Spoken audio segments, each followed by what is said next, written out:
네, 인사도 못 드렸는데 반갑습니다. 예, 오늘 제가 교회에 와서 깜짝 놀란 것은 날씨가 너무 좋다는 거예요. 이게 지난주까지만 해도 이 봄철에 미세먼지가 심해가지고 교도소 생활을 했어요. 봄이 오는데 나가지도 못하고 공기가 너무 나빠가지고 교도소 생활을 하고 총회 때도 걱정을 했습니다. 우리 오늘 총회 마치고 비발디에 가서 1박 하고 내일 남이섬에 가는데 이거 항상 마스크 끼고 다녀야 되는 거 아닌가 염려를 많이 했는데 이 기적같이 오늘은 보통도 아니고 그 하늘색이에요. 좋음. 이 수치가 25인가? 막 굉장히 놀라운 수치예요. 내일은 어떤가? 오늘 좋아도 내일 또 내일 아프면 아무 소용이 없는 거니까 내일 봤더니 내일도 날씨가 좋아요. 그래서 정말 가끔 이런 얘기 우리가 듣지만 우연이라고 보기에는 너무 신기할 정도로 딱 날짜에 맞춰가지고 날씨가 너무 좋아져서 하나님께서 그 여러 목사님들 오시고 같이 행사하는데 은혜를 베푸셨다 그런 생각이 들었습니다. 여러분들께서 혹시 제가 몇 년 전에 쓴 책인데 길이라는 책을 읽어보셨는지 모르겠어요. 뭐 묻지는 않겠습니다. 길이라는 책을 읽어보셨는지 모르겠는데 참 요즘에 제가 보니까 안타까운 일들이 많은 것 같아요. 우리 총회 안에서도 교회 목회를 열심히 하시다가 어려워가지고 이제 가정에 가서 목회를 하는 분들도 더러 계시다는 그런 보고도 받았고 참 마음이 아팠는데 한국 교회 전체를 보더라도 우리 교단뿐만이 아니라 한국 교회 전체를 보더라도 교회가 점점 어려워지고 있어요. 그냥 소위 명품 교회들 뭐 크고 유명한 교회들은 그래도 여기저기서 모여서 성장해 나가지만 뭐 대부분의 교회들이 줄어들고 있더라고요. 대부분의 교회들이 줄어들고 있고 청년들이나 학생들이나 주일학생들 숫자를 보면 아주 심각한 수준이에요. 야, 한국 교회 위기가 왔다. 어떤 총장님 얘기를 들어보니까 뭐 그분은 제가 부르면 언제든지 오해를 하든 말든 우리 교회에 와서 말씀을 전하겠다 그런 총장님인데 그 총장님 얘기를 들어보니까 몇 년 전에 한국에서 인구 조사를 했는데 종교 인구 조사를 했는데 그때 한국의 기독교 인구가 500만이었다 그러더라고요. 뭐 1000만이다, 1200만이다. 우리 목사들이 뻥튀기 장사가 많아가지고 뻥튀기여서 교인 수도 뻥튀기고 뭐 막 그런 일이 많은데 실제로는 500만 정도밖에 안 된다는 거예요. 그때부터 계속 또 줄어들었기 때문에 그분 얘기로는 지금 뭐 한국 기독교 인구가 300만인지 400만인지 모른다. 그 정도로까지 얘기를 하시더라고요. 그래서 이 한국 교회가 미래가 참 불투명하다. 이 수준이 아니고 한국 교회는 지금 위기예요. 위기를 넘어서서 한국 교회는 지금 무너지고 있는 거예요. 성도 수가 500만 이하로 줄어들었으면 이미 한국 교회는 붕괴되고 있는 시점입니다. 무너지고 있는 거예요. 그렇게 봐야 맞는 것 같아요. 굉장히 위기죠. 근데 과연 어떻게 해야 이 어려운 때 우리가 제대로 목회를 해나갈 수 있는가? 이 우리 심각한 실제적인 문제입니다. 우리 교회는 오래된 이단 시비 때문에 고통을 많이 받았어요. 그리고 참 많은 피해를 받았습니다. 여러분도 아시겠지만 지난해에는 우리 교회 2번 큰 홍역을 치렀어요. 어, 2번. 뭐 다시 말씀드리지는 않겠습니다만 2번 교회가 큰 홍역을 치르고 교회가 굉장히 많은 타격을 받았습니다. 정말 내 평생 목회하면서 이단으로 매도된 해보다도 지난해가 제일 큰 위기였던 것 같아요. 평생 목회 중에 제일 큰 위기가 지난해였던 것 같아요. 참 교회가 많은 타격을 받고 어려움을 당했어요. 오랫동안 이단 시비로 고통을 당해 왔기 때문에 그렇지 않아도 힘든데 한 번도 아니고 2번 강력한 교회가 문제가 일어나고 타격을 받으면서 정말 우리 교회가 무너지는 거 아닌가? 그런 위기의식까지도 심각하게 느꼈습니다. 뭐 한 주에 성도들이 몇백 명씩 막 줄줄이 빠져나가는데 그런 사건들 때문에 실망해가지고 정말 이거 교회가 무너지는 거 아닌가? 이제 목회 그만해야 되는 거 아닌가? 그런 정도로 뭐 보통 충격을 받은 게 아니에요. 근데 이제 시간이 새성전에 와서 새성전도 별 효과가 없더라고. 새성전에 와서 이제 저도 계속 위기였는데 시간이 지나면서 이제 안정을 찾아가고 있고 안정이 되고 그리고 이제 최근에는 교회가 다시 부흥하려는 그런 조짐들을 우리가 보고 있어요. 그래서 교회 분위기가 굉장히 좋아지고 안정되고 그런 조짐을 우리가 보고 있는데 제가 생각해 봤습니다. 우리 교회가 그토록 음해를 당하고 또 이렇게 큰 사건들을 통해서 교회가 소용돌이가 쳤는데 다시 이렇게 안정돼 가고 또 부흥을 꿈꿀 수 있는 희망을 가질 수 있는 막 부흥할 수 있다. 이런 희망을 가질 수 있는 이런 교회가 될 수 있었던 비결이 뭘까? 제가 생각해 봤더니 뭐 여러 가지로 말할 수 있겠습니다만 뭐 지금 목회적인 측면에서 얘기를 말씀드리면 목회적인 측면에서 말씀을 드리면 우리 교회가 길이라는 책에 기록된 그 길을 걸어갔다. 길이라는 책에 제시된 그 길을 우리가 걸어갔다. 그게 교회의 기초가 되고 그게 교회의 원동력이 되고 그래서 교회가 반석 위에 세워진 교회처럼 원수마귀가 우리 교회를 없애버리려고 했지만 그러나 결국 살아남을 수 있었다. 그리고 부흥과 성장을 이제는 꿈꿀 수 있는 그렇게 이 모든 것이 회복이 되고 반전이 이루어지는 이것이 가능했다. 그래서 저는 우리가 경험한 이 비결이 여기 계신 목회 때문에 고민하고 있는 많은 목사님들에게도 키라고 생각이 됩니다. 여러분에게도 이게 키가 될 수 있다. 그래서 오늘은 그걸 좀 나누기를 원하는데요. 제가 뭐 자연스럽게 편안하게 얘기하려고 원고를 뭐 간단하게 얘기하는 식으로 하려고 그 목사님들 앉혀놓고 너무 자세히 설교하는 것도 안 좋더라고요. 그래서 가지고 나왔습니다. 첫 번째로 전통적인 교회에서 안주하지 말라. 이걸 말씀드리고 싶습니다. 왜 전통적인 교회에 안주하면 안 되는가? 먼저 교회를 부정하면 이단이에요. 저는 전통적인 교회를 부정하는 건 아니에요. 다만 전통적인 교회가 하나님이 사용하는 교회고 우리의 형제지만 문제가 많다. 문제점들이 많다. 그런 점들을 우리가 본받으면 안 된다. 그런 의미에서 전통적인 교회에서 안주하지 말라 이런 말씀을 드리는 건데 전통적인 교회는 제가 경험한 전통적인 교회는 세 가지 특징이 있는 것 같아요. 첫째로는 전통적인 교회는 교리적입니다. 성경적이래야 되는데 철두철미하게 성경적이지 못하고 교리적인 게 전통적인 교회예요. 예수님 시대에도 사람의 계명과 하나님의 계명이 있었고 서기관과 바리새인들이 사람의 계명을 가지고 사람들을 가르치면서 하나님을 헛되이 경배하게 만들고 예수님은 하나님의 계명을 말씀하셨는데 이 사람의 계명을 너무 따르고 있다. 대표적인 게 루터의 오직 믿음. 오직 믿음이 율법의 행위에 대해서 오직 믿음 맞는 거지만 오직 믿음을 과도하게 강조하다 보니까 성경이 명백하게 말하고 있는 회개까지도 축소시켜버리고 믿음에 당연시 따라야 될 행함까지도 무시해버리는 아주 비성경적인 풍조가 구원파적인 그런 구원론이 김세윤 박사 지적하는 대로 교계에 이렇게 파다하게 번진 사람의 계명이죠. 칼빈의 한 번 구원은 영원한 구원이다. 이거는 비진리입니다. 이건 비진리고 성경적인 게 아니죠. 이제는 이거를 장로교 목사들도 눈을 뜰 때가 됐어요. 왜냐하면 장로교 배경을 가진 김세윤 교수나 이한수 교수나 양용희 교수나 많은 성서신학자들이 권영경 교수도 있지만 많은 성서신학자들이 지금의 이제 구원받은 사람도 버림받을 수 있다는 걸 성경적으로 다 깨닫고 소리를 내고 있는 시대이기 때문에 지금까지도 한 번 구원은 영원한 구원이다. 이건 정말 시대 뒤떨어진 겁니다. 이건 이제는 논쟁의 대상이 아니고 이건 증명된 시대입니다. 증명된 시대. 정말 구원받은 사람도 버림받을 수 있다는 것은 증명이 된 시대이기 때문에. 그런데 전통적인 교회는 여전히 이런 데서 못 깨어나고 있다. 그래서 전통적인 교회를 닮으면 안 된다.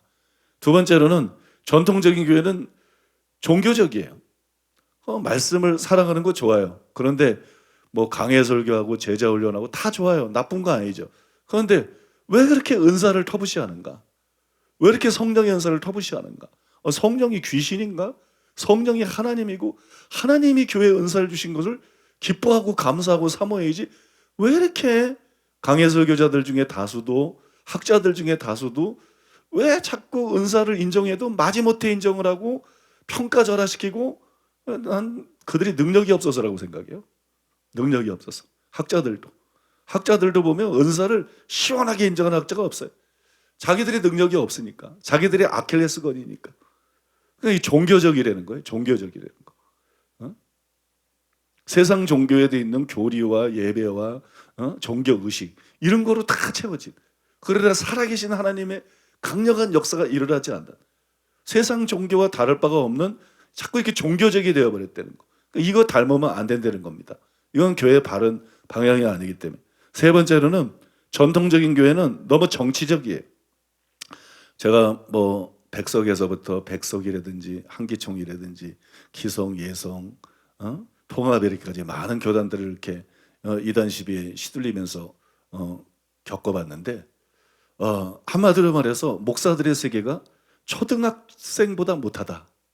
초등학생의 의식 수준을 못 따라간다. 초등학생의 판단력, 초등학생만큼도 정의감이 없다.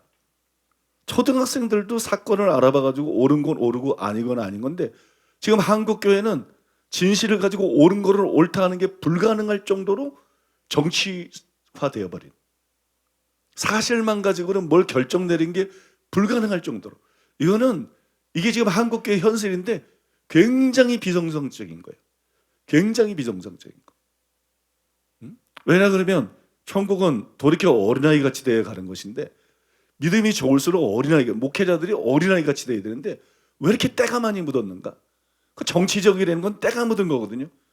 한국의 정치 목사들이 상당히 있는데, 정치적이라는 게 뭐냐? 이기적이라는 거예요.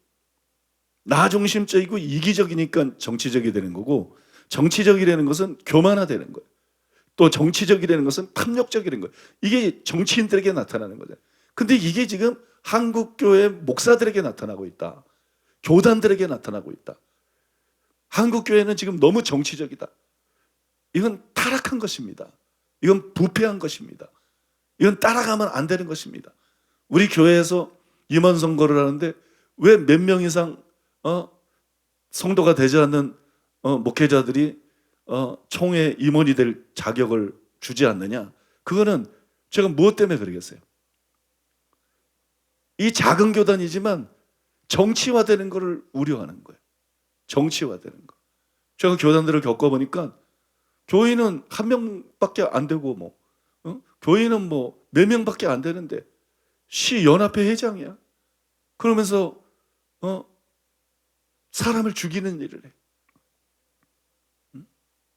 옛날에 강금성 선배님 천안 연합회 회장, 교인 거의 없어요. 그 연합회 회장이야. 그 사람을 죽이려는 일. 보니까 정치에 기웃기웃거리는 목사들이, 큰 교회 목사들도 많지만 작은 교회 목사님들이 목회에 신경을 쓰지 않고 자꾸 명예시민이 몰려다니고 밥 먹고 인사 받고 봉투 받고 이 재미 붙어가지고 한국 교회가 더 썩어가는 것 같아요. 우리 교단의 목사님들이 대부분 좋지만 100%가 다 좋은 거는 아니거든요. 그래서 저는 이 교단은 절대로 한국의 다른 교단들처럼 정치적이 되면 안 된다. 그러면 교단이 존재할 이유가 없다. 그 반찬에 그 나물인데. 그래서 저는 그거를 막기 위해서 그러는 거예요. 그거를 막기 위해서. 그리고 저는 이번 총회가 너무 감사하고 기뻐요. 왜냐면 올해 이제 하고 다음 총회 되면 이제 나는 물러나기 때문에, 약속대로. 이 시간을 엄청 기다려왔어요. 이 시간을 엄청 기다려왔고 빨리 1년이 갔으면 좋겠어요. 총회장이라고 할 일도 없지만 총회 때 설교 한 번 하는 거로 끝이지만, 어쨌든 너무나 많은 교단들이 정치적이다. 이거 따라가면 안 됩니다. 정치적인 것 때문에 메시아가 와도 대제사장과 장로들이 한패가 돼서 메시아를 죽인 거 아니에요. 정치적인 것 때문에 바른 진리 전하는 교회들을 이단으로 몰고, 성령 역사하는 교회들을 이단으로 몰고, 부흥하는 교회들을 부흥해야지. 내 교회가 부흥 안 되면 남의 교회라도 부흥해야지. 내가 예수님이 아니잖아. 우리는 예수님을 섬기는 종인데, 그죠?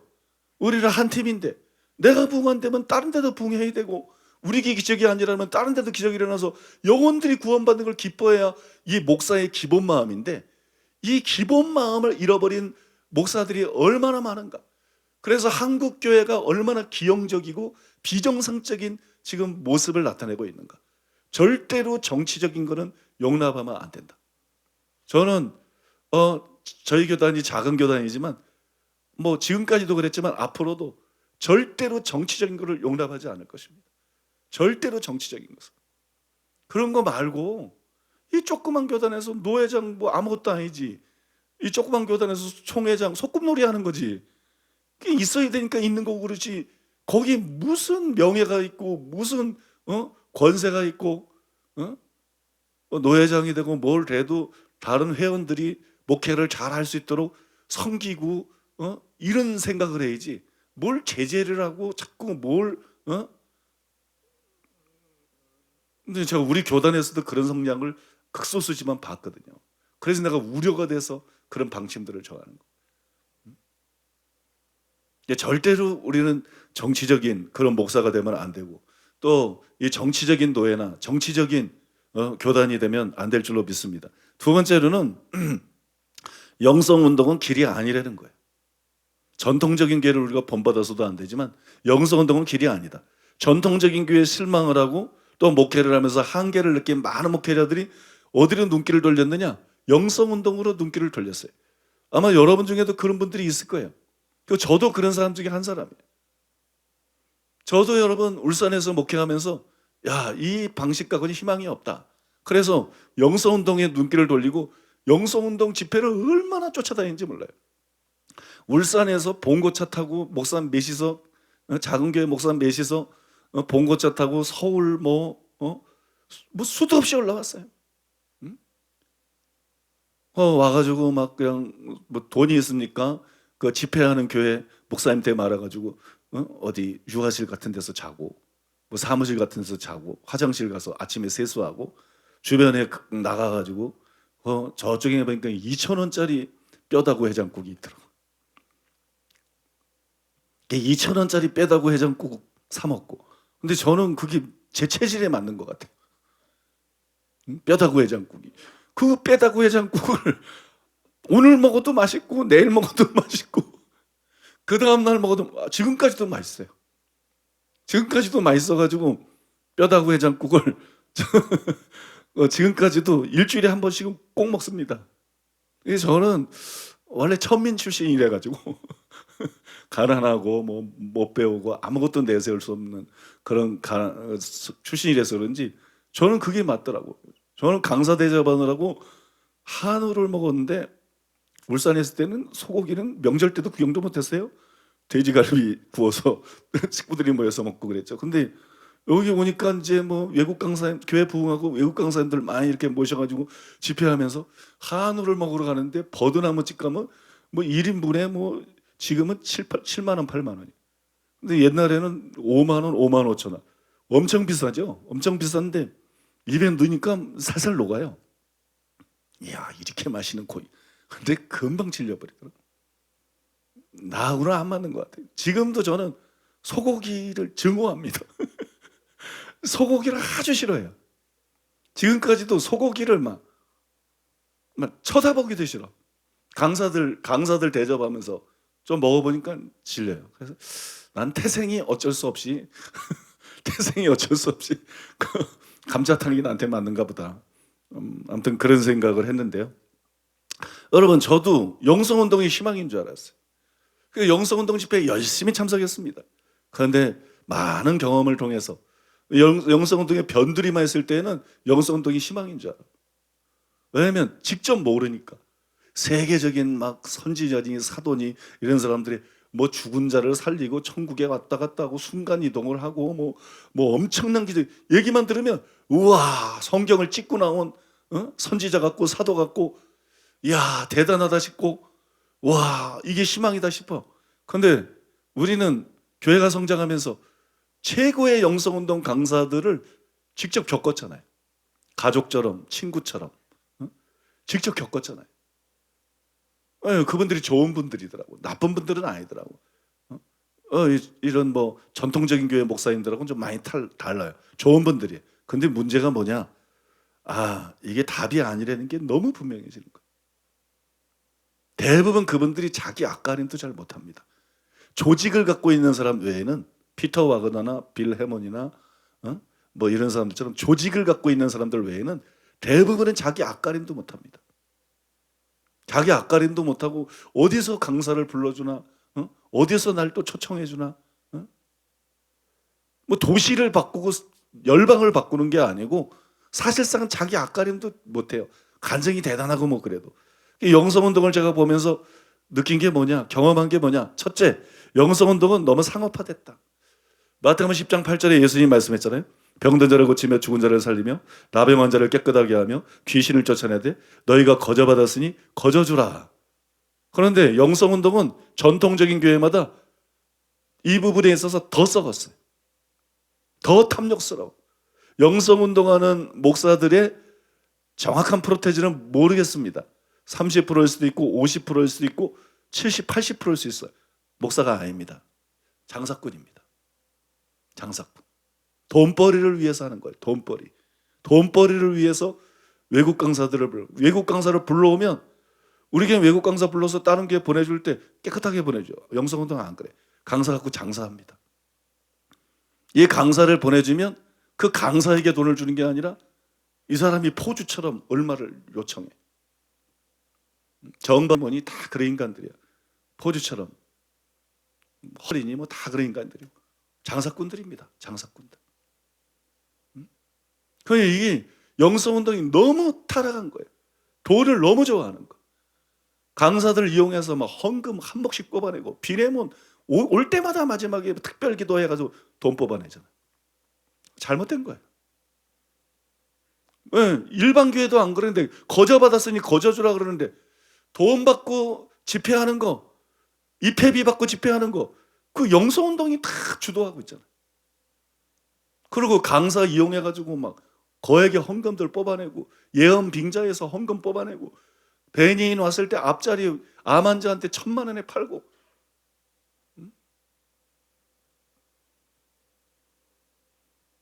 너무 충격이었어요. 내가 영성운동을 가까이 겪으면서 이건 목사들이 아니구나. 좋은 분들도 있어요. 근데 너무 적대린 얘기지.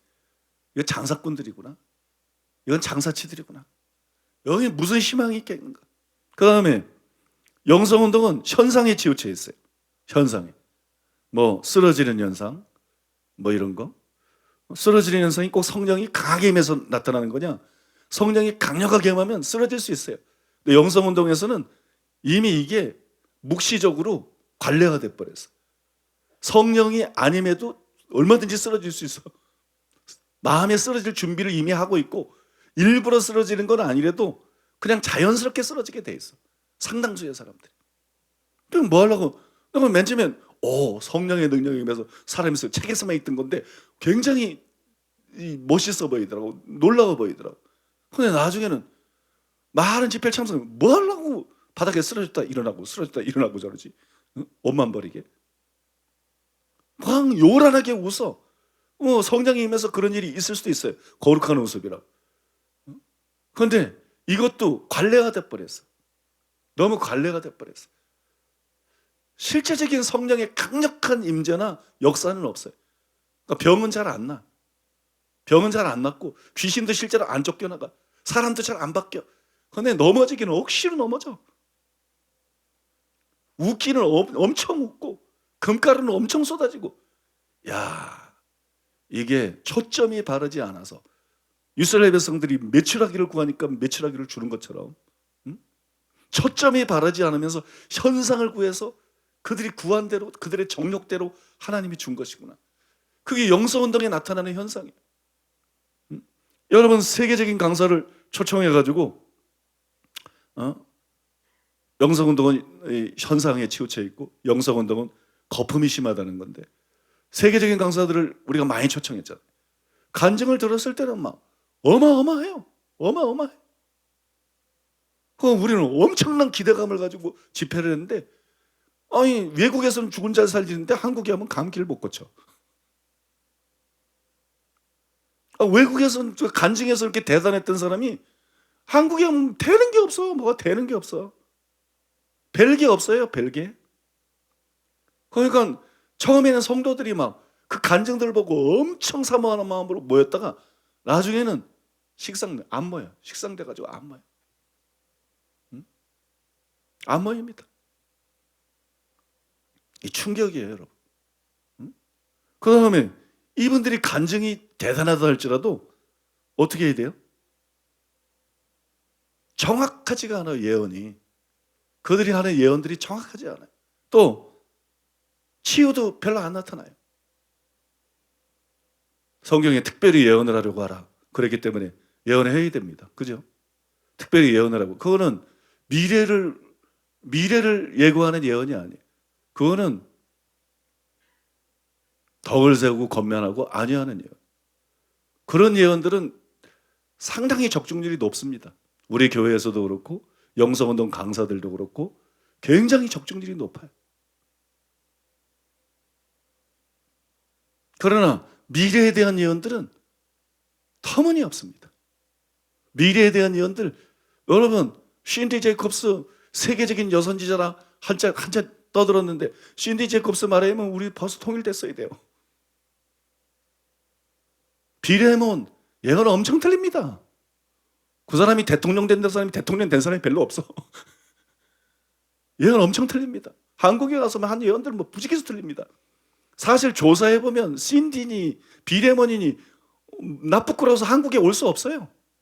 그들이 한 예언이 실제로 어떻게 됐나 해보면. 또 우리랑 좋은 관계를 지었던 밥 존스 목사님까지도 선지자들의 아버지다, 살아있는 전설이다 그랬던 밥 존스 목사님까지도 말년에 얼마나 예언들이 많이 틀렸는지. 아무튼 이게 거품이 너무 심하다는 거예요. 실체가 없고 거품이 너무 심하다. 그래서 우리는 입장을 분명히 정했어요. 언제부턴가 제가 우리 교회는 영성운동하는 교회가 아니다. 우리는 영성운동하는 교회가 아니다. 그럼 뭐 하는 교회냐? 우리는 그냥 성령운동하는 교회다. 예수님이 하셨던 것처럼 사도들이 했던 것처럼 초대교회가 했던 것처럼 우리는 그냥 성령운동하는 교회다. 우리는 영성운동하는 교회가 아니다. 지금도 마찬가지입니다. 이제 마지막 세 번째로 말씀드릴 것은 오직 성경적인 교회가 되려는 것이. 오직 성경적인 교회가 되라. 성경적인 교회가 어떤 교회예요? 성경에 예수님이 어떻게 사역했는지가 나와 있어요. 그리고 나를 믿는 자는 나의 하는 일을 그도 할 것이다. 그래서 예수님이 사역한 대로 우리도 사역하는 거예요. 그것이 여러분 성경적인 교회가 되는 거예요. 첫 번째로 예수님께서는 참 진리를 가르쳤습니다. 하나님은 모든 목회자를 설교자로 부르셨어요. 에베소서 4장 11절에 보면 사도, 선지자, 복음 전하는 자, 목사, 교사가 있어요. 오늘날 다 있습니다. 성경을 기록한 그런 사도들은 없지만 사도적인 역할을 감당하는 그런 사도는 오늘날도 분명히 있어요. 선지자도 있고 복음 전하는 자도 있고 목사도 있고 교사도 있습니다. 근데 너무 사람들이 잘못된 데 치우쳐. 사도는 무슨 뭐 기적을 행한다. 뭐 선지자는 뭐 예언을 한다. 뭐 복음 전하는 자는 뭐 병자들을 잘 고친다. 이런 쪽으로만 너무 치우쳐 버렸어요. 예수님께서 핵인 목사님에게 잘 지적한 것처럼 사도든 선지자든 복음 전하는 자든 목사든 교사든 전부 설교자입니다. 사도는 설교자여야 됩니다. 선지자도 설교자여야 돼요. 복음 전하는 자도 설교자여야 돼요. 목사도 설교자여야 돼요. 교사도 설교자여야 돼요. 설교자여야 돼요. 하나님은 목회자들을 첫째로 내 양을 먹이라, 내 어린 양을 먹이라 설교자로 부른 거예요. 그래서 여러분 바울이 그 목회자의 자격을 뭐라 그랬어요? 목회자의 자격을 논할 때마다 바울이 빼놓지 않은 게 있어요. 가르치기를 잘하며 그겁니다. 가르치기를 잘하며. 여러분 잘 가르치십니까? 제가 여러분들은 어떤지 잘 모르겠지만 충격을 받은 것은 목회자들에게 설교를 시켜보면 너무 설교를 못한다는 거예요. 목사의 기본적인 자격은 가르치기를 잘하는 겁니다. 그게 목사가 해야 될 주된 일이에요. 근데 충격적일 정도로 목회자들이 한 10명 설교하는 걸 보면 9은 설교를 못해요. 설교는 영의 양식이잖아요. 그냥 설교를 끝낸 게 문제가 아니라 그 설교를 듣고 성도들이 은혜를 받고 영적으로 밥 한 그릇을 먹었다. 그렇게 은혜를 받고 영적인 포만감을 느낄 정도는 해줘야 되거든요. 근데 그 정도의 설교를 하는 목사가 제가 볼 때 10 중에 하나가 잘 안 돼요. 나는 한국교회가 너무 목사직을 남발하고 있다고 생각합니다. 또 나는 목사가 되지 말아야 될 사람들이 너무 많이 목사가 됐다고 생각합니다.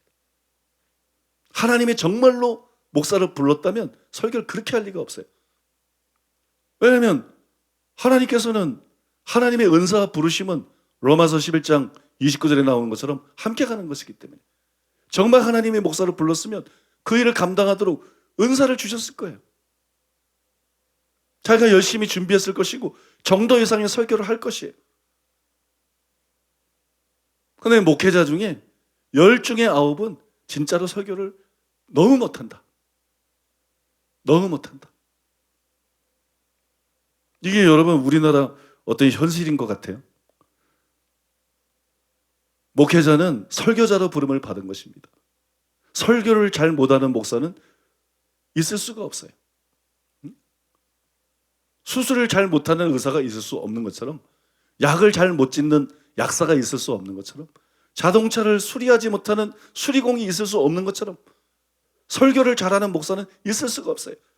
바울이 목회자들의 자격을 말할 때 항상 가르치기를 잘하며 나는 한국교회 모든 목사들이 이 바울의 말씀 앞에 서봐야 된다고 생각해요. 정말 내가 목사가 맞나? 정말 하나님이 나를 목사로 불렀나? 정말 하나님이 나를 목사로 기름 부었나? 심각하게 한번 모두가 자신을 살펴봐야 된다고 생각합니다. 천국에서 큰 자가 되려면 말씀을 옳게 분별하고 타협하지 말고 가르쳐야 됩니다. 마태복음 5장 19절. 그러므로 누구든지 이 계명 중에 지극히 작은 것 하나라도 버리고 또 그같이 사람을 가르치는 자는 천국에서 지극히 작다 일컬음을 받을 것이요 누구든지 이를 행하며 가르치는 자는 천국에서 크다 일컬음을 받으리라. 여러분 여기 보면 어떤 사람이 천국에서 큰 자가 됩니까? 천국에서 큰 자가 되는 자격이 있는데 목회자들에 대한 얘기입니다. 지극히 작은 거 하나라도 버리고 가르치면 안 돼요. 하나님 말씀에 지극히 작은 거 하나라도 버리고 가르치면 안 돼요. 디모데후서 2장 15절에 보니까는 너는 진리의 말씀을 옳게 분별하며 부끄러울 것이 없는 일꾼으로 인정된 자로 자신을 하나님 앞에 드리기를 힘쓰라. 하나님이 어떤 일꾼을 원하십니까? 진리를 옳게 분별하는 사람. 진리를 옳게 분별해서 올바로 설교하고 올바로 가르치는 목사를 원하시죠. 디도서 1장 9절에 보면 믿음 말씀의 가르침을 그대로 지켜야 하리니 이런 등이 바른 교훈으로 권면하고 거슬러 말하는 자들을 책망하게 하려 함이라. 이렇게 나와 있어요. 이 목사의 자격입니다. 바울이 말한 목사의 자격인데 목사의 자격 중에 하나는 믿음 말씀의 가르침을 그대로 지켜야 된다는 거예요. 나로 이 말씀의 의미를 오랫동안 몰랐습니다. 아마 많은 분들이 이 말씀이 실제로 뭘 말하는지 모를 거예요. 저는 이 말씀을 읽으면서 옛날엔 그렇게 생각했어요. 믿음 말씀을 그대로 지켜야 된다고. 마음이 무너져요. 주여 나는 죄인이로소이다. 주여 나는 죄인 중에 대개수로소이다. 믿음 말씀을 그대로 지켜야 이 목사로 자격이 있다는데 나는 주의 말씀을 그대로 지키는 삶을 살지 못하고 있습니다. 나는 주의 말씀을 그대로 전부 지키는 그런 삶을 살지 못하고 있습니다. 저는 이 말씀을 읽을 때마다 부끄러웠어요. 비참했어요. 하나님 앞에 회개하고 하나님 앞에 은혜를 구하고 기도하고 그랬어요. 그런데 나중에 보니까 이 말씀이 그 뜻이 아니더라고요. 믿음 말씀을 그대로 지켜야 하리니, 지켜야 하리니의 원어를 보면 지켜 행한다 그런 뜻이 아니에요. 고수한다, 붙잡는다, 간수한다 그런 뜻이에요.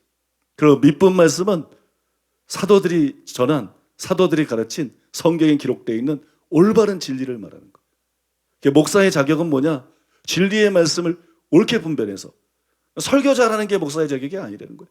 설교 잘하는 게 목사의 자격이 아니고 진리의 말씀을 옳게 분별해서 성경이 말하는 진리, 예수님이 가르친 복음과 진리, 바울이 계시받은 그 복음과 진리, 베드로와 다른 사도들이 그 계시받고 가르쳤던 신약 성경에 기록되어 있는 그 복음과 진리, 이거를 그대로 지키는 사람, 그대로 간수한 사람, 그대로 붙잡은 사람, 그래서 그 정확한 진리를 선포할 수 있는 자, 그게 바울이 생각한 목사의 자격이었더라고요. 그럼 더 충격이죠, 사실. 이 자격을 들이댈 때 한국의 목사 중에 몇 프로나 진짜 목사라고 할 것인가? 성경은 그런 사람이라야 목사의 자격이 있다고 바울을 통해서 말씀하고 있는데, 얼마나 많은 사람들이 예수님이 가르친, 바울이 가르친, 성경의 저자들이 가르친 그 순전한 복음과 순전한 진리가 아니고, 얼마나 많은 사람들이 사람의 계명, 교리, 잘못된 가르침에 정말 물결에 휩쓸려다 있는 바다풀처럼 그렇게 헤매고 있는가, 수많은 목사들이. 신학자들도 마찬가지고, 성경의 정확한 기준에 의하면 목사의 자격이 없는 거예요. 목사 안수를 받으면 안 되는 거예요. 그렇게 진리를 제대로 모르고 복음을 제대로 몰라서 어떻게 영혼을 책임질 수가 있는가? 이게 뭐 우리 목사들 밥벌이하는 문제가 아니고 각 영혼의 천국과 지옥, 영원한 운명을 결정지을 수 있는 것이 목회고, 그 영원한 운명을 결정지을 수 있는 것이 설교인데, 진리를 옳게 분별하고 예수님이 정말 전했던 복음과 진리가 뭔가 충격이죠, 충격. 어떤 장로님이 카페에 글을 올렸는데 바른구원 성교회라 그러던가, 박윤선 박사님의 그 산상수훈에 대해서, 박윤선 박사님은 산상수훈을 지키라고 주신 것이 아니라 그 그리스도를 인도하는 몽학 선생처럼 율법으로 죄를 깨닫게 하기 위해서 산상수훈을, 이거 너무 충격 아닙니까? 한국의 대표적인 주경신학자 중에 한 분이, 수천 명의 목사를 길러낸 분이 이렇게 소경이다? 성경에 대해서? 그게 내가 복음이지 예수님의 복음입니까? 예수님은 산상수훈을 다 말씀하고 난 다음에 나의 이 말을 듣고 지키지 않는 자는 모래의 집을 세운 사람과 같다. 다 무너져 내린다. 나의 이 말을 듣고 지키는 자는 반석의 집을 세운 사람과 같다. 아니, 그게 지켜야 된다는 얘기지. 그걸 통해서 죄를 깨달으려는 거예요? 지키려는 얘기지. 어떻게 이 정도까지 성경에 무지할 수가 있나? 어떻게 성경에 이 정도까지 무식할 수 있나? 그러니 여러분, 목사님들 중에서도 수많은 사람들이 충격적일 정도로 복음에 대해서 무지하고 성경에 대해서 무지하고 그리고 설교를 한다고.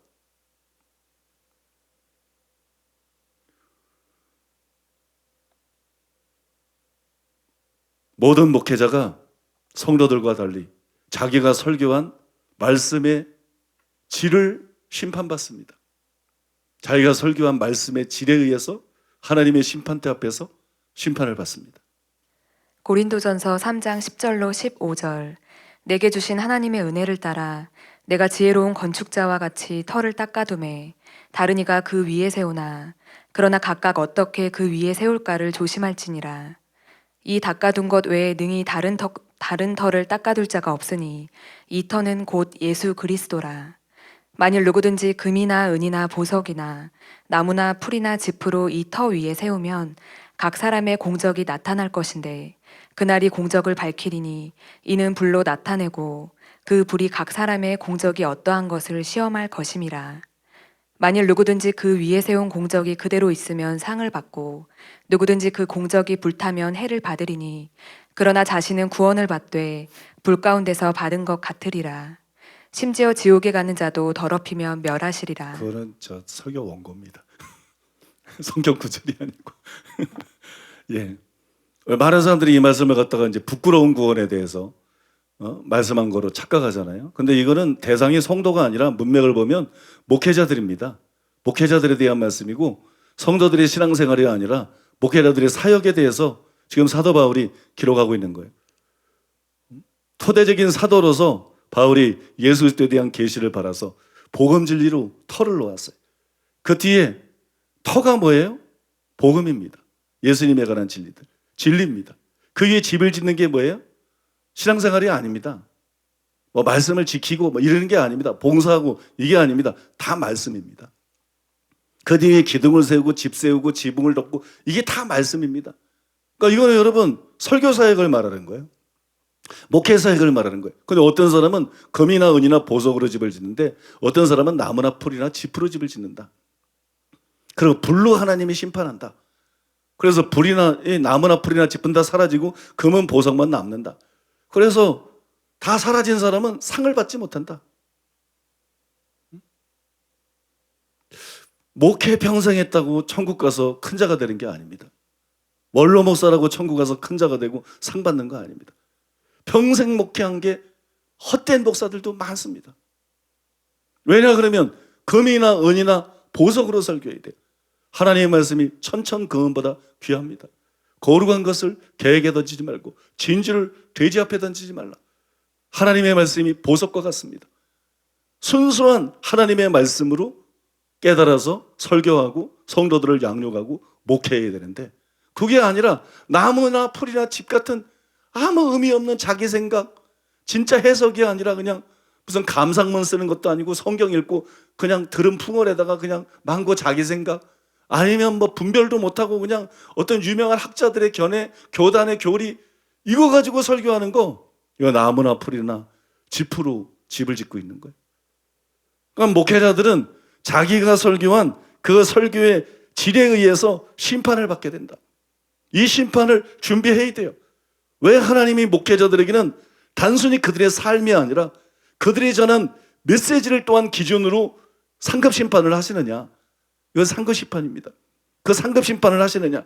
그 이유가 17절에 잘 보여줍니다. 17절에 보면 누구든지 하나님의 성전을 더럽히면 하나님이 그 사람을 멸하시리라. 하나님의 성전은 거룩하니 너희도 그러하니라. 이렇게 말씀했어요. 누구든지 하나님의 성전을 더럽히면 하나님이 그 사람을 멸하시리라. 여기 더럽히면 그 다음에 멸하시리라. 원어를 보면 똑같은 단어입니다. 누구든지 하나님의 성전을 더럽히면 오역입니다. 누구든지 하나님의 성전을 멸하면 하나님이 그 사람을 멸하시리라. 문맥에 의하면 성도들에게 하는 얘기가 아닙니다. 우리 목사들에게 하는 얘기입니다. 누구든지 하나님의 성전을 멸하면 하나님이 그 사람을 멸하시리라. 굉장히 충격적인 거예요. 바울의 말에 의하면 하나님이 멸망시킬 설교자들이 있다. 하나님이 멸할 목회자들이 있다. 그들이 누구냐? 성전을 멸하는 자들이다. 그 성전은 성도들이잖아요. 성도들을 멸하는 목사가 있다는 거예요. 어떻게 목사들이 성도를 멸하느냐? 엉터리 설교입니다.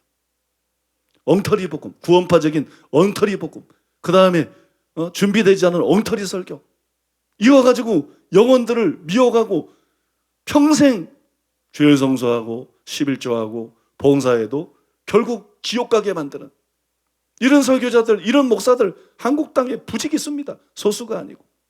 예수님이 말씀했잖아요. 맹인이 맹인을 인도하면 둘 다 구렁텅이에 빠진다. 맹인이 맹인을 인도하면 둘 다 구렁텅이에 빠진다. 이거 사람을 멸하는 거잖아요. 맹인이 돼서 사람을 인도해가지고 다른 맹인은 보지도 못하고 따라가면 길인 줄 아는데, 따라가면 천국 갈 줄 아는데 그 설교 듣고 그래서 열심히 신앙생활 했는데 나중에 보니까 천국 가는 길이 아니에요. 천국 길이, 구원의 확신을 가지라 그러고 당신들은 지옥 가는 게 불가능하다 그러고 할렐루야 외치고 그랬는데 나중에 보니까 그거 다 말씀에 기초한 게 아니고 자기가 무식해서 한 소리고 다 실제하고 상관없는 소리. 목회자가 성도를 멸할 수 있습니다. 목회자가 복음에 대해서 무지하면 성도를 멸하는 설교를 하게 됩니다. 목회자가 성경 진리들에 대해서 무지하면 설교를 하는데 재밌게 설교할 수도 있고 여러 가지 설교할 수 있지만 성도들을 멸하는 설교를 합니다. 그 다음에 성도들을 멸하는 목회자를 주님이 가만두지 않으십니다. 성도들을 멸하는 목회자들을 주님이 그냥 두지 않으십니다. 주님이 그를 죽입니다. 주님이 그를 멸합니다. 주님이 그를 지옥으로 던져 넣습니다. 너 때문에 얼마나 많은 영혼들이 진실하게 나를 믿고 신앙생활을 하려고 하는데 네 무지와 네 어리석음과 네 엉터리 설교와 네 엉터리 목회 때문에 얼마나 많은 영혼들이 지옥에 갔는 줄 아느냐? 근데 너는 천국에 올 거라고 생각하느냐? 여러분, 이게 굉장히 충격적이고 이것이 굉장히 과격한 말처럼 들리지만 그냥 성경에서 바울이 말한 그 말인 거예요. 누구든지 하나님의 성전을 더럽히면, 원어에 보면 멸하면 그 사람을, 하나님이 그 사람을 멸하시리라. 설교는 사람이 죽고 사는 겁니다. 율법을 모세가 시내산에서 받아가지고 이스라엘 백성들에게 전할 때도 모세가 뭐라 했어요? 보라, 내가 생명과 사망을 너희 앞에 두었다. 복과 저주를 너희 앞에 두었다. 생사 화복이 결정되는 거예요. 그 말씀에 의해서. 복음도 마찬가지고 진리도 마찬가지. 보라, 내가 영생과 영원한 멸망을 너희 앞에 두었다. 죽고 사는 문제입니다. 죽고 사는 문제. 영혼들이 구원받고 멸망받는 문제입니다. 그래서 우리 목회자들은 의사가 돌팔이면 어떤 일이 벌어지겠어요? 그거는 육신의 생명이나 멸하지. 목사가 말씀에 정통하지 못하고 돌팔이면 무슨 일이 벌어지겠어요? 돌팔이 의사가 실력도 없으면서 배를 가르고 함부로 자르고 실수해서 사람을 죽인다 그러면 가만히 있겠습니까? 우리가 엉터리 복음, 엉터리 설교를 가지고 영혼들을 멸망시킨다면 하나님이 가만히 있으시겠습니까? 설교에 대해서 더 우리가 책임감을 가져야 됩니다. 무거운 책임감을 느껴야 되고 가져야 되고, 목회자는 책 읽기 싫은 사람은 목사가 되면 안 돼요. 책 읽기 싫은 사람, 연구하기 싫어하는 사람 목사가 되면 안 돼요. 여러분, 세상의 직업도 보세요. 세상의 직업도 의사들은 평생 공부합니다. 의사들은 평생 세미나 다녀요. 정기적으로. 왜? 의학이 계속 발전하니까. 그래서 의사들은 의사 시험에서 합격해서 의사가 됐다고 끝난 게 아니고 죽을 때까지 평생을 공부합니다. 목사가 책을 안 읽는다? 목사가 성경을 안 읽고, 목사가 무슨 평신도처럼 재미난 간증책이나 읽고, 정말 성경을 연구하기 위해서 학자들의 책과 씨름하고 중요한 책들과 씨름하고 연구하지 않는다? 목사 아닙니다. 돌팔입니다. 돌팔이. 한 주에 한 권도 책을 안 읽는다?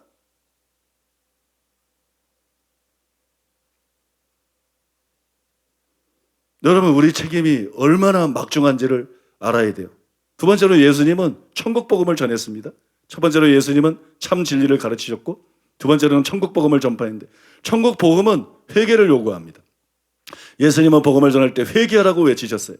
마태복음 4장 17절에 보니까는 이때로부터 예수께서 비로소 전파에 이르시되 회개하라, 천국이 가까이에 왔느니라 하시니라. 또 천국 복음은 순종을 요구합니다. 마태복음 7장 21절이 대표적으로 말할 수 있죠. 나더러 주여 주여 하는 자마다 천국에 다 들어가는 게 아니다. 하늘에 계신 내 아버지의 뜻대로 하는 자라야 들어간다. 병행 구절인 누가복음 6장 46절에 보면 너희는 나를 가리켜 주라 하면서 어찌하여 나의 명하는 것을 행하지 아니하느냐. 신앙 고백의 문제가 아니에요. 예수님을 진짜 주님으로 모셔드리고 순종해야 되는 거죠. 천국 복음은 대가 지불을 요구합니다. 대가 지불. 누가복음 14장에 나온 것처럼 모든 것을 버려두고 따르는 거예요. 자기를 부인하고 자기 십자가를 지고 따르는 거예요. 부모나 처자식보다 주님을 더 사랑하고 따르는 거예요. 천국 복음의 핵심이 뭐냐? 주인이 바뀌는 거예요. 주인이 바뀌는 거. 나는 지금 한국교회 문제가 너무 많은 목사들이 목회를 하면서 여전히 자기가 주인이다. 여전히 자기 중심이고. 그러니까 개교의 이기주의가 팽배해 있고 정의가 없고 다른 교회 잘 되는 꼴을 못 보고, 이게 불행하지만 우리나라의 보편적인 교계의 현실이거든요. 주인이 바뀌지 않았다. 그러니 마귀짓을 한다고, 목사가 마귀짓을 하고 교단이 마귀짓을 한다고. 주인이 바뀌지 않았으니까. 목사 한 수는 받았을지 몰라도 주인이 바뀌지 않았으니까. 춘천 한마음교회라고 여러분도 아시는 분이 계실 거예요. 김성로 목사님. 그분이 부활의 복음에 대해서 강력하게 외치는데 배워야 될 게 있습니다. 좋은 목사님이고 배워야 될 게 있어요. 물론 성경에 대해서 정통한 분이 아니에요. 그래서 부분을 전체화시키는 오류들을 자꾸 범하고 있어요. 그러나 분명히 장점이 있어요. 또 요즘에 제가 가피불에 들어가 보니까 박영철 목사님이 구멍난 복음을 키워라. 구멍난 복음. 이게 상당히 베스트셀러가 되어 있더라고요. 근데 이게 그 계열이 보니까는 그 한마음교회 계열이더라고요. 제가 이분들의 견해에 다 동의하지는 않지만 이분들이 요한복음 16장 9절 죄에 대하여라면 그들이 나를 믿지 아니하며, 이 말씀에 입각해가지고 회개에 대해서 그렇게 말합니다. 가장 대표적인 죄는 자기가 주인 된 삶이다.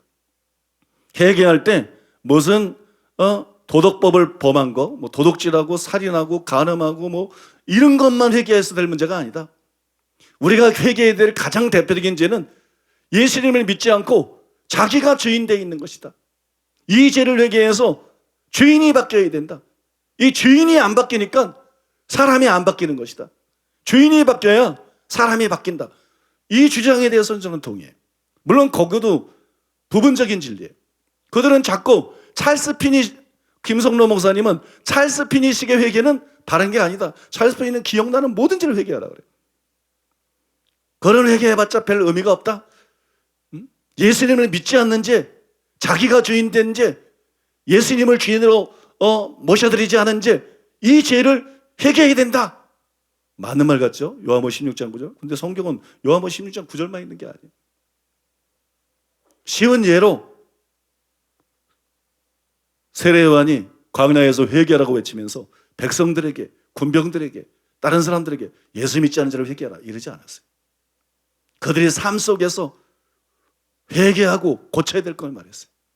요한계시록에도 보면 재앙들이 내리는데 저희가 우상을 숭배하거나 도둑질하거나 간음하거나 거짓말하는 자를 회개치 아니하더라 이런 말씀. 그 죄를 회개해야 된다는 거예요. 그러니까 부분을 전체하는 거, 이건 잘못된 거예요. 구약의 모든 회개들이 단순히 믿지 않는 걸 회개하나 이게 아니었어요. 여러 가지 죄들에 대해서 회개하라는 것이에요. 신약의 모든 회개의 메시지들이 그 죄들을 회개하라는 거지 단순히 예수 믿지 않는 거 회개하나 자꾸 이렇게 성경을 조금 알고 부분 가지고 전체화시키는 거, 이건 참 문제. 그래도 왜 그 교회가 부흥하느냐? 그래도 왜 그 한마음교회 놀라운 간증들이 막 속출하고 있느냐? 이게 부분이긴 하지만 전체의 버금가는 굉장히 중요한 진리이기 때문에 그런 거예요. 주인이 바뀌어야 된다. 목회자든지 신자든지 주인이 바뀌어야 된다. 진짜 누구를 위해서 하는 거냐? 진짜 누구를 위해 설교하는 거냐? 진짜 누구 위해 목회하는 거냐? 선교사? 나는 웃겨요. 선교사들이 진짜 누구 위해서 선교하는 거냐? 선교사 중에 썩은 사람들이 얼마나 많은지, 진짜 누구를 위해서 선교하고 있는 것이냐? 이 문제가 해결되지 않으면 잘못될 수밖에 없죠. 누구를 위해서 하는 것이냐? 천국 복음은 결국 회개하고 예수님의 인군가고자로 모셔드리고 모든 걸 다 버려두고 제자들이 주님을 쫓아요. 왜? 이제 예수님이 내 주님이니까. 이제 예수님이 내 주인이니까. 부모보다 주님을 더 사랑해요. 자녀보다 주님을 더 사랑합니다. 왜요? 이제 예수님이 내 주인이니까. 예수님이 내 주님이니까. 천국 복음은 예수님을 주인 삼으라는 복음이에요. 내가 너의 주인 된 것을 회개하고 예수님을 주인 삼아라. 이게 여러분 천국 복음이에요.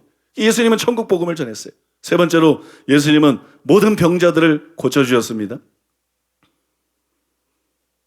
이게 우리가 해야 될 사역이고 길이라는 거예요. 전통적인 교회 목회 방법도 문제가 있다. 영성운동도 문제가 심각하다. 진짜 우리가 해야 될 건 뭐냐? 예수님이 참된 진리를 가르친 것처럼 말씀과 씨름하고 성경의 올바른 진리를 분별하고 그 진리를 제대로 가르치고 설교하는 이 목회를 해야 승산이 있다. 다음에 두 번째로 예수님이 천국 복음을 전파한 것처럼, 오늘 본문에 나오는 거잖아요. 세 가지가 다 천국 복음에 전파한 것처럼 예수님 사역을 요약한 거죠. 구원파적인 거짓 복음이 아니고 자기 중심의 복음, 그저 제사함이나 갖다 주고 나는 날 위해 살고 그 다음에 천국도 가는 이런 이단적인 복음이 아니고 예수님을 주인 삼는 천국 복음을 전파해야 된다. 이게 제대로 된 목표고 목회고 이게 제대로 된 사역이고, 이래야 여러분 영혼들을 진짜 살릴 수 있고 또 교회가 제대로 세워질 수가 있다는 것이에요. 그 마지막 세 번째로는 예수님은 모든 병자들을 고쳐주셨습니다. 그죠? 귀신을 내어쫓고 병자들을 고쳤습니다. 병을 고치려고 그러면 해야 될 일이 있어요. 치유에 대해서 가르쳐야 됩니다. 치유의 은사가 있어야만 병 고칠 수 있는 거 아닙니다. 치유의 은사가 없어도 병 고칠 수 있어요. 치유에 대해서 성경을 가르치면 됩니다. 믿음은 들음에서 나며 들음은 그리스도의 말씀으로 말미암는 거예요. 치유에 대해서 안 가르치니까 성도들 마음속에 치유에 대한 믿음이 생기지 않는 거예요.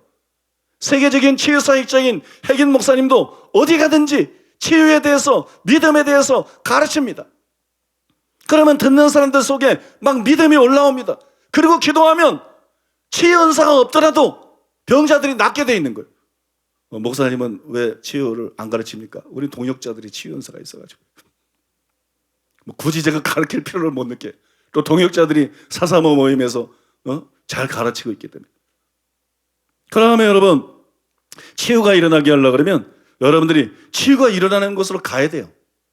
치유가 일어나는 곳으로 가서 치유하는 걸 봐야 돼요. 그리고 같이 치유를 위해서 기도해 봐야 돼요. 그러면서 치유를 경험해야 돼요. 그래야 여러분들이 교회에 가서도 믿음을 가질 수 있어요. 기대감을 가질 수 있어요. 치유를 할 수 있습니다. 사사모 모임이 우리의 성령신학교의 정규 커리큘럼입니다. 왜 이걸 신학교 과목으로 넣느냐? 왜냐면 예수님은 강해설교만 하고 제자훈련만 하는 그런 목회자들을 길러내지 않았기 때문에, 예수님보다 위대한 신학교는 없기 때문에, 예수님은 하나님의 말씀을 가르칠 뿐만 아니라 병을 고치고 귀신을 쫓는 권세를 제자들에게 나눠주시고 그런 일꾼들을 길러냈기 때문에 성령신학교도 당연히 그런 일꾼들을 길러내야 된다는 거예요. 그런데 그런 능력이 실제로 나타나려고 그러면 능력을 행하는 걸 봐야 돼요. 예수님도 제자들을 데리고 다니면서 본인이 병 고치고 본인이 귀신 쫓는 것을 보여주신 것이에요. 그 제자들 마음속에서 믿음이 자꾸 생겨난 거예요. 그 다음에 제자들도 할 때 또 그 일이 나타나는 거예요.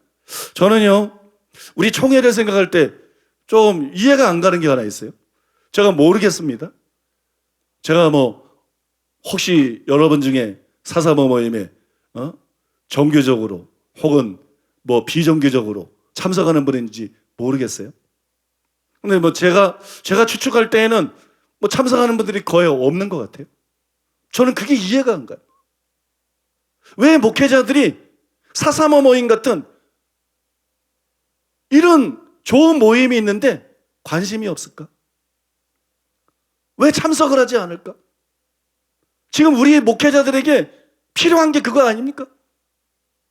얼마나 목회하기 힘든 시대고 어려운 시대고 하나님의 능력이 나타나야 돌파가 일어나지, 시간이 지난다고 뭐가 달라집니까?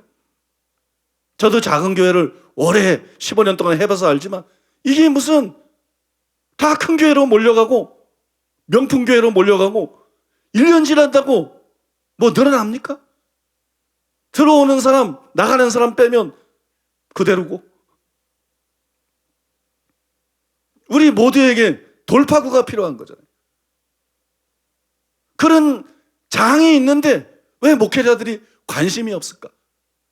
실전 목회를 하는 분들이, 실제적인 문제에 부딪혀 있는 분들이 시간이 지난다고 손 놓고 있는데 무슨 일이 되는 것도 아무것도 없는데 1년이 그렇게 지났든 10년이 그렇게 지날 것인데 20년, 30년이 그렇게 지나고 그냥 인생이 끝날 것인데 왜 가만히 있는가? 열심히 참석해서 성도들도 평신도들도 참석해가지고 계속 보고 믿고 하니까 평신도들을 통해서 기적이 일어납니다. 평신도들을 통해서 우리 교회 안에서 수많은 기적이 일어납니다. 최근에도 암 상기가 사라지고 또 암 사기인가 어떤 사람이 기도받고 병원에 갔는데 없어지고 20년 동안 소경이었던 사람이 눈이 열리고 60년 전에 다쳐가지고 허리가 응깨져서 치료를 안 해서 그대로 튀어나와서 굳어가지고 행여라 그러나? 행여라 그러나 뭐라 그래. 그 끌고 다니면 60년을 끌고 다녔던 사람이 그 자리에서 허리가 펴지고 지난주에 일어난 일들 지금 말씀드리는 거예요. 그 자리에서 허리가 펴지고 멀쩡해져가지고 곁에 있는 사람들이 다 감격해서 눈물을 흘리고 파킨슨 병 때문에 그 몸을 주체를 못해가지고 몸이 귀신 들인 사람처럼 계속 흔들리고 농아 가는 것처럼 고개를 막 그냥 심하게 이게 사람이 살짓입니까? 기도 받았을 때 그 즉석에서 그게 멈춰가지고 사람들이 다 깜짝 놀래고 감동하고 울고 이런 기적들이 일어난단 말이에요. 이거이 목회자들 통해서만 일어나는 게 아니라 그냥 성도들을 통해서도 일어난다는 거예요. 예수님도 말씀했어요. 믿는 자들에게는 이런 표적이 따르리. 목회자뿐만 아니라 저희가 내 이름으로 귀신을 쫓아내며 새방언을 말하며 뱀을 집으며 무슨 독을 마실지라도 해를 받지 아니하리라. 성도들도 할 수 있는 일이라고요. 여러분, 정말 목회를 제대로 하려고 그러면 말씀과 씨름해야 되고, 정말 목회를 제대로 하려고 그러면 도전의식을 가지고 사사모임에 참석해서 능력을 받아야 됩니다. 믿음을 얻어야 됩니다. 임파테이션이 일어나야 됩니다. 시간은 해결책이 아니에요. 시간은 해결책이 아니에요. 내가 뭔가를 변화를 일으키기 위해서 해야만 됩니다. 그래서 나는 그런 게 솔직히 이해가 안 갑니다. 내가 작은 개척교회를 할 때 얼마나 많은 곳을 뛰어다녔는데 일주일 동안 남의 교회에서 구석에서 자면서 얼마나 많은 곳을 뛰어다니고 얼마나 안수를 받기 위해서 저 인천 야구장에서 안수했는데 몇만 명이 모였는데 10명도 안 남을 때까지 새벽 2시까지 거기 남아가지고 펜사콜라에서 온 평시도들한테 안수기도 받는다고. 여기 가서 머리를 들이대고 저기 가서 머리를 들이대고 15년 동안 25명 모이는 작은 교회를 목회하다가 울산에서 교회가 부흥이 시작하게 된 게 그냥 우연이 된 게 아니거든요. 그렇게 쫓아다니고 몸부림치고 노력하고 사모하고 그러니까 우리 교회에서도 뭔가 은사들이 일어나기 시작하고 뭔가 치유들이 일어나기 시작하고 뭔가 역사들이 일어나기 시작하고 그러면서 사람들이 몰려오기 시작한 거고 그러고 난 다음에 서울의 교회가 세워진 것이고 급성장하게 된 거거든요. 저도 같은 길을 걸어온 사람으로서 같은 과정을 밟아온 사람으로서 가만히 있으면 되는 일이 아무것도 없습니다. 지금 같은 목회 방식으로 지금 같은 설교로 지금 같은 사역으로 5년하고 10년에서 아무 일 없으면 100년에도 아무 일 없는 겁니다. 그건 답이 딱 나오는 겁니다. 그러면 답을 찾아야 되는 겁니다. 저는 그 답이 바로 예수님이라고 생각하는 거예요. 예수님이 보여주신 삼중사역이다. 예수님이 보여준 삼성사역. 단순히 교리적이고 종교적이지 않으면서도 영성운동처럼 거품이 있는 게 아니라 실제적으로 깔끔하게 귀신을 내쫓고 병자들을 고치는 이런 실제적인 사역. 괜히 쓰러지고 금가루니 웃고 이런 쓸데없는 것에 주변 머리에 신경 쓰면서 그걸 능력이라 착각하면서 실제로는 병자가 와도 하나도 고치지도 못하고, 이런 것이 아니라 예수님이 보여준 삼중사역, 성경을 제대로 알고 타협 없이 전하고 가르치고 천국 복음을 제대로 전해서 사람들을 정말 교회 다니는 사람이 아니라, 우리 교회 일꾼이 아니라 천국 백성으로 만들고, 병을 고치고 귀신을 내어 쫓아서 완악한 사람들, 무신론자들, 불교신자들, 깡패들, 창녀들까지 마음을 열고 귀 기울이게 할 수 있는, 복음을 받아들이고 구원받고 하나님 나라가 확장되게 할 수 있는, 예수님이 걸어가신 그것이 길이라는 거예요. 우리가 따라야 될 길이라는 거예요. 결국 제자라는 게 다른 게 아니지 않습니까? 나를 따라오너라, 나를 따라오라는 게 예수님 제 뒤를 졸졸 따르는 그런 문자적인 걸 말하는 게 아니잖아요. 예수님을 본받는 거예요. 예수님을 본뜨는 거예요. 예수님이 행한 대로 행하는 것입니다. 바로 여러분 삼중사역입니다.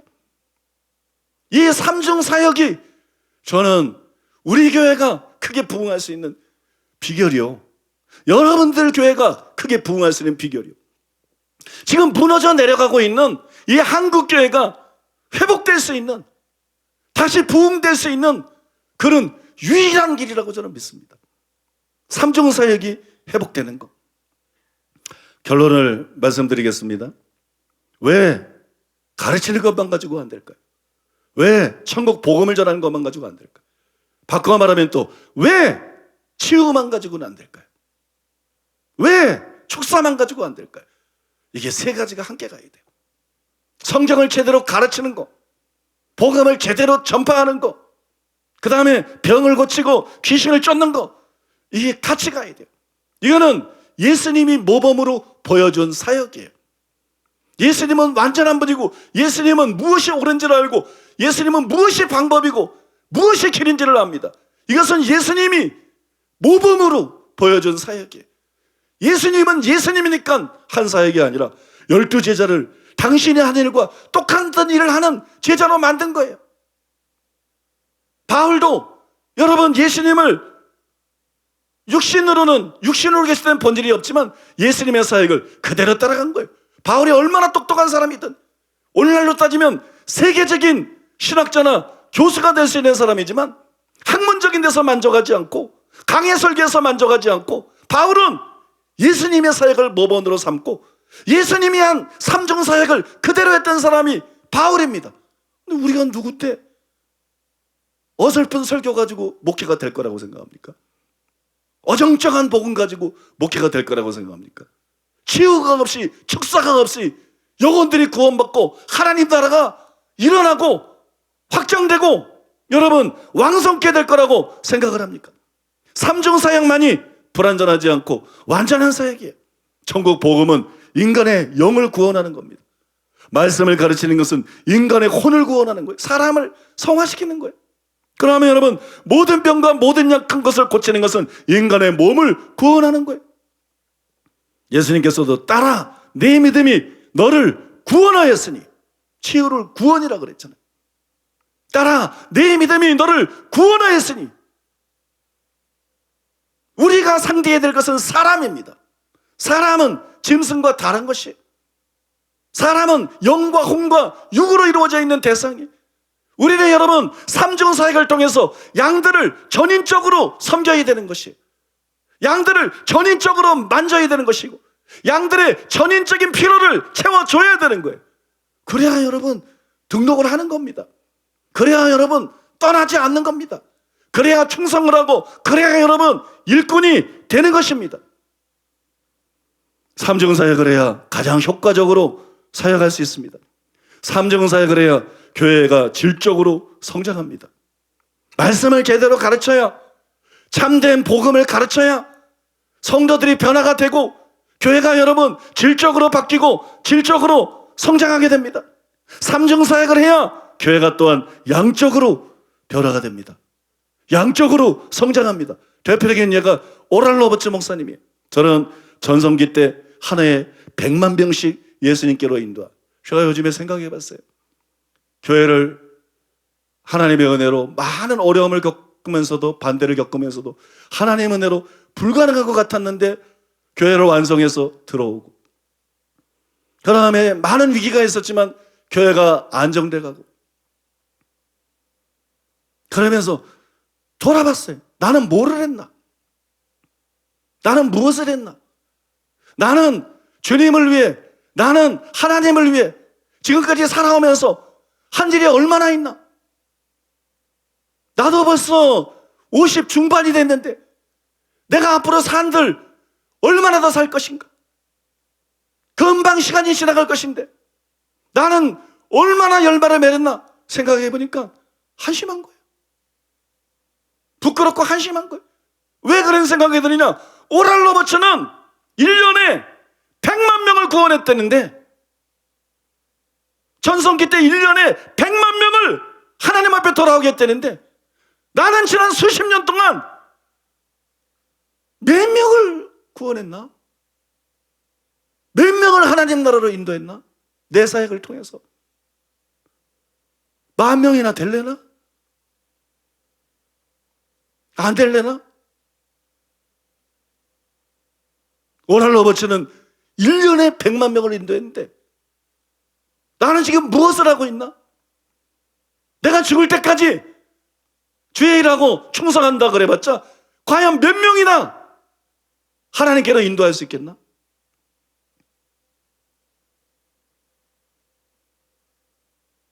여러분, 삼중 사역이 없이 우리는 무력합니다. 삼중 사역이 없이 우리는 한계에 부딪힐 수밖에 없습니다. 하나 가지고 되는 게 아닙니다. 셋 가지고 되는 겁니다. 말씀을 연구해서 제대로 가르치고 천국 복음을 제대로 선포하고 그 다음에 병을 고치고 귀신을 내쫓고, 이 삼중 사역이 일어나야 돼요. 오랄 로버츠 목사님이 책 중에 내 안에 역동적으로 역사하시는 성령님이라는 책이 있어요. 최근에 출판된 책 중에 씨를 심고 영으로 기도하고, 이런 책이 있는데 제가 그 책을 읽으면서 전에 읽은 내용임에도 불구하고 두 번째 나온 책에서 읽으면서 너무 참 귀하다, 너무 참 중요하다, 그런 생각을 했어요.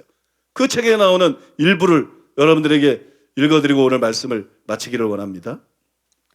가르침, 선포함, 치유함으로 세상을 변하게 함.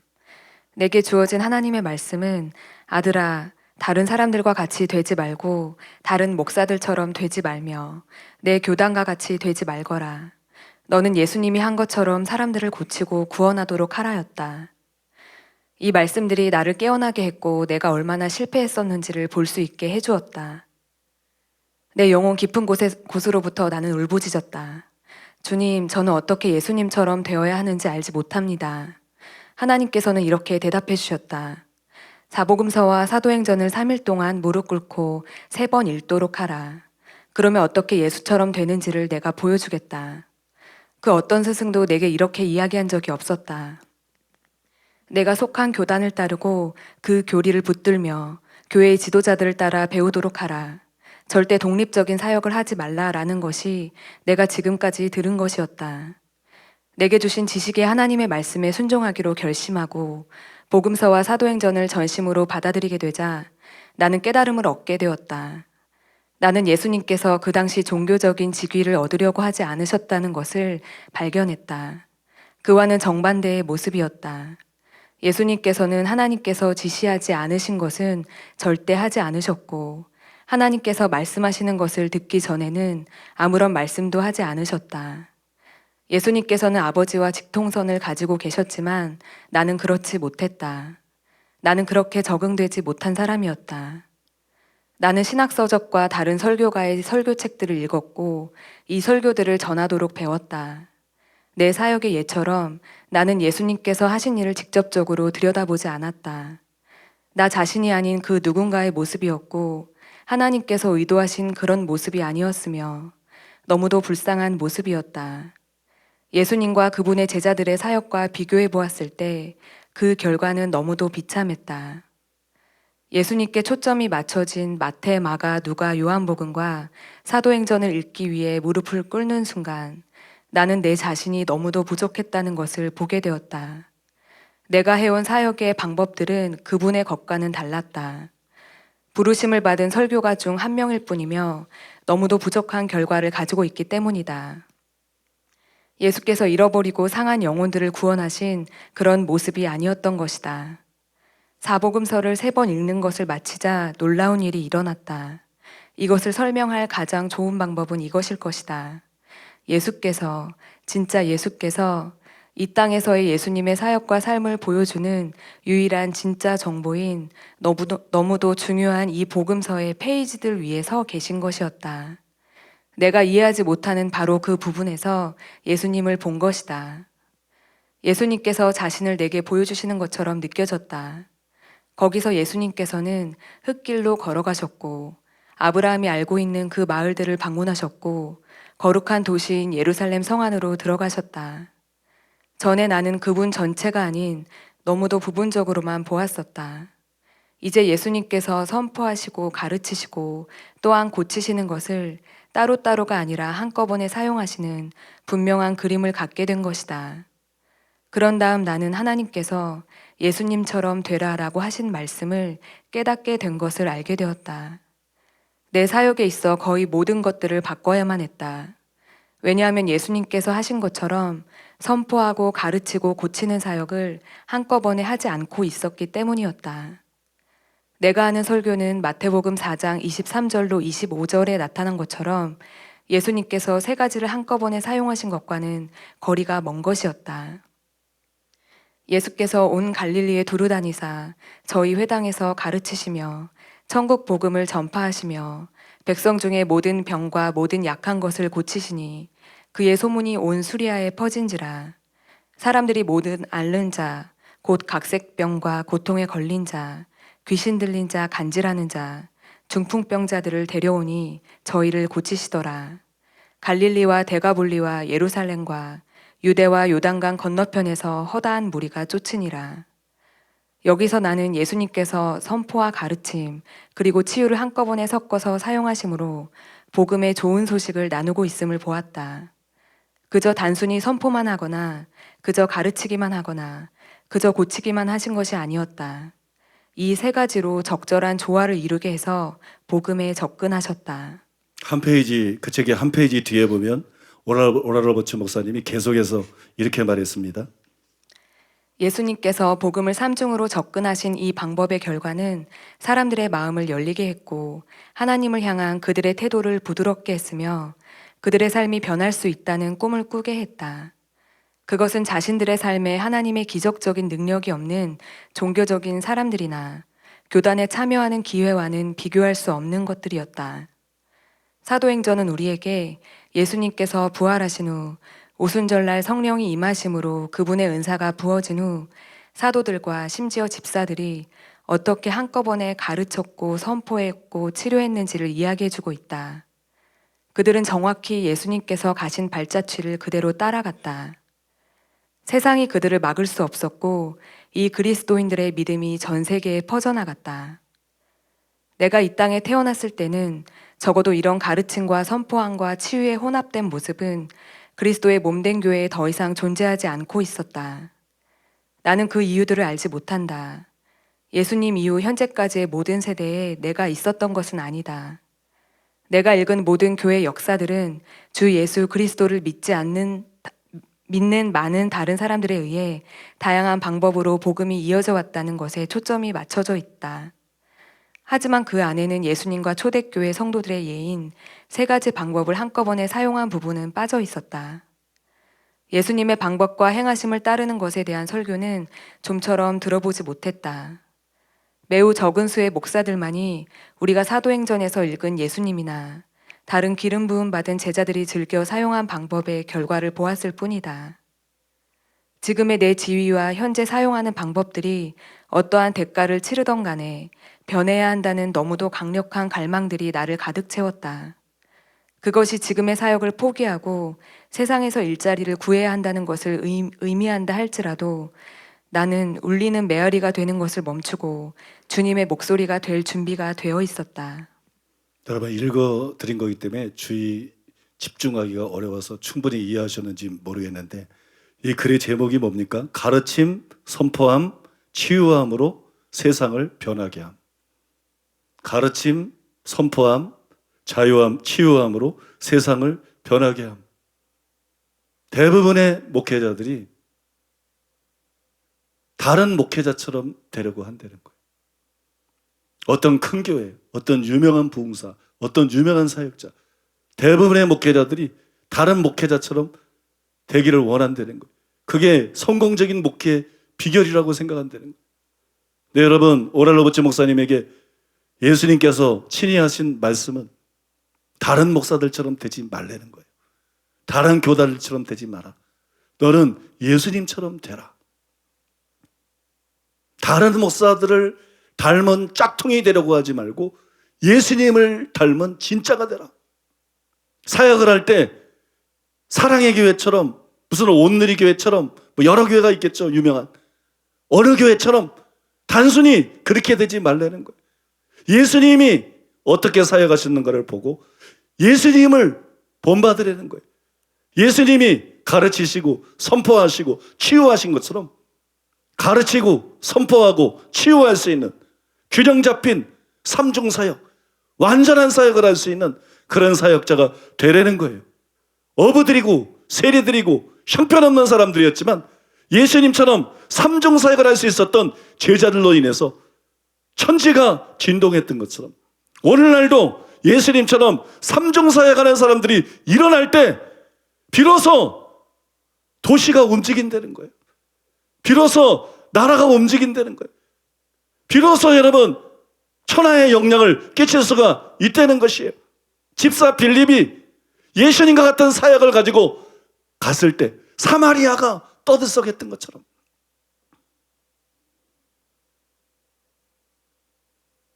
예수님이 그런 사람 12를 길러냈습니다.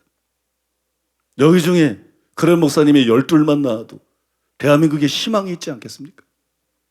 이 시대에 희망이 있지 않겠습니까? 나는 신학생들에게 강의하면서 말합니다. 여러분 중에 삼중사역을 할 수 있는 사람 12만 나온다면 우리는 성공한 것이다. 여러분 중에 삼중사역을 할 수 있는 사람 하나나 둘만 나와도 우리는 성공한 것이다. 희망이 있다. 하나님의 나라는 확장될 것이고 전진해 나갈 것이다.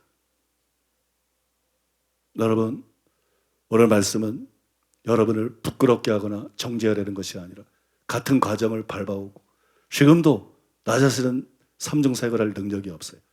동역자들과 함께 팀사역을 함으로써 삼중사역을 하고 있는 것이죠. 여러분들을 돕기 위한 것입니다. 여러분들을 돕기 위한 것. 돈 몇 푼 돕는 게 아니에요. 여러분 스스로 돌파하고 나가야 되는 것이에요. 여러분 스스로 돌파하고 나가야 됩니다. 삼중사역을 할 수 있는 사람으로, 삼중사역을 할 수 있는 목사, 삼중사역을 할 수 있는 교회로, 그런 목회자와 그런 교회라 그런 사역이 될 수 있도록 우리 잠깐 통성으로 하나님 앞에 기도하겠습니다.